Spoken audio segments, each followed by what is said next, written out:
Olá, meus amados em Cristo Jesus. Quem é Jesus? Qual é a verdadeira fé?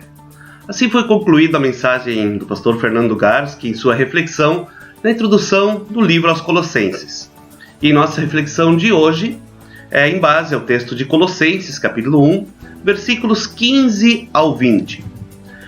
Havia um problema na congregação de Colossos, para quem a carta foi escrita. Ali existia o mercado da fé. Ali se juntavam filosofia e religiões, e assim se formou a própria fé e o próprio culto. Entendiam que a plenitude de Deus fora distribuída em fagulhas, desde os céus até a terra. E uma das fagulhas de Deus estava em Jesus, outras em anjos e assim por diante. Segundo este conceito, todos os seres portadores dessas fagulhas eram seres sagrados e deveriam ser adorados. Isto se via claramente dentro da igreja de Colossos, e diante disso também o apóstolo Paulo defende a fé apostólica da primazia e da superioridade de Cristo. Ao contrário do que o mundo globalizado crê e ensina, Cristo não é só mais um portador da divindade. As Escrituras são muito claras ao afirmarem categoricamente que Jesus Cristo ele é o único.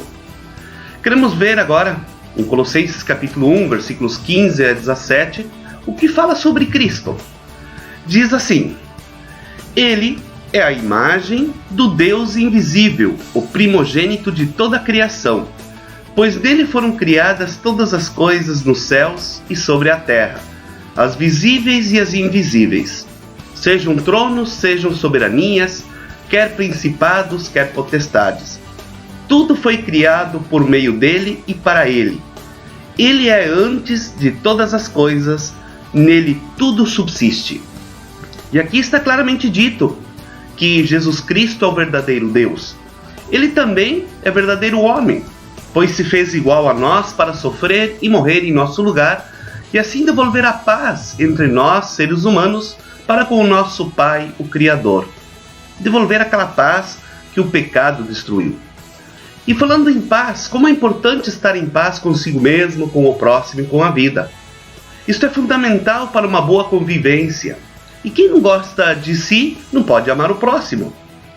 A imperfeição pessoal é um dos grandes motivos para alguém viver insatisfeito consigo mesmo. Os erros podem deixar marcas que insistem em nunca desaparecer, diminuindo o gosto de viver até. Muitas pessoas não conseguem perdoar-se e, como consequência, prejudicam a própria imagem, diminuindo-se a si mesmas. Isso se reflete numa postura ranzinza diante dos outros, que acabam se afastando, tornando a vida ainda mais triste. Cometer erros é parte da vida humana, pois ela é imperfeita. Nada resolve buscar uma perfeição neurótica, forçada e aparente.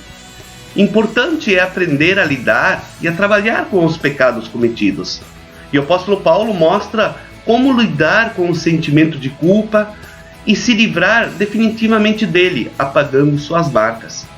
E ele aponta para Jesus Cristo. Mostra que Cristo é a imagem visível e plena de Deus, invisível e criador de todas as coisas, que venceu a morte e libertou a humanidade do império das trevas. Cristo morreu na cruz e derramou o seu sangue com um objetivo bem claro: conquistar a reconciliação da humanidade perdida com Deus. E nessa reconciliação, garantir a paz e o perdão novamente. E os versículos 18 e 19 falam algo muito lindo. Falam de igreja. Diz assim: Ele é a cabeça do corpo que é a igreja. Ele é o princípio, o primogênito dentre os mortos, para ter a primazia em todas as coisas. Porque Deus achou por bem que nele residisse toda a plenitude. Cristo nos fez membros de sua igreja. Membros de sua igreja desde o dia do nosso batismo, desde o dia que nós chegamos à fé. E nessa igreja nós podemos desfrutar do perdão que ele nos oferece gratuitamente através dos meios de graça, a saber que são a palavra e os sacramentos do batismo e da Santa Ceia. Pois nós estamos vivendo em tempos inseguros e tempos preocupados. Portanto, mesmo assim, Hoje é dia de agradecer a Deus por todas as bênçãos que Ele derramou sobre nós nos dias passados, pelo perdão dos pecados, pelo fortalecimento da fé, pela paz de espírito, pela esperança da vida eterna. Agradeçamos a Deus que pelos meios de graça, a palavra e sacramento, Ele veio a nós, dando-nos o perdão, a vida e salvação.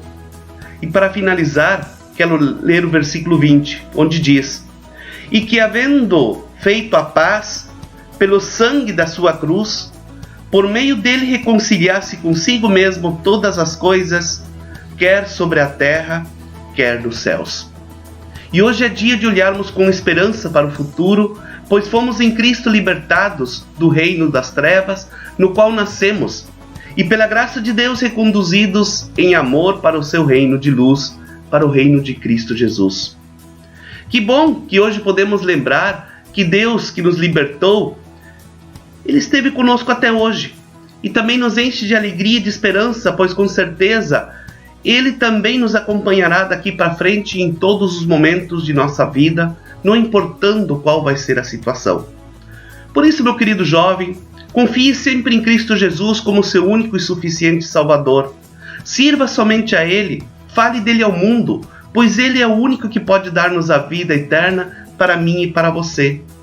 Por isso, mantenhamos-nos sempre firmes no estudo da Palavra de Deus e assim estarmos preparados para enfrentar qualquer situação. Um grande abraço e que Deus vos abençoe.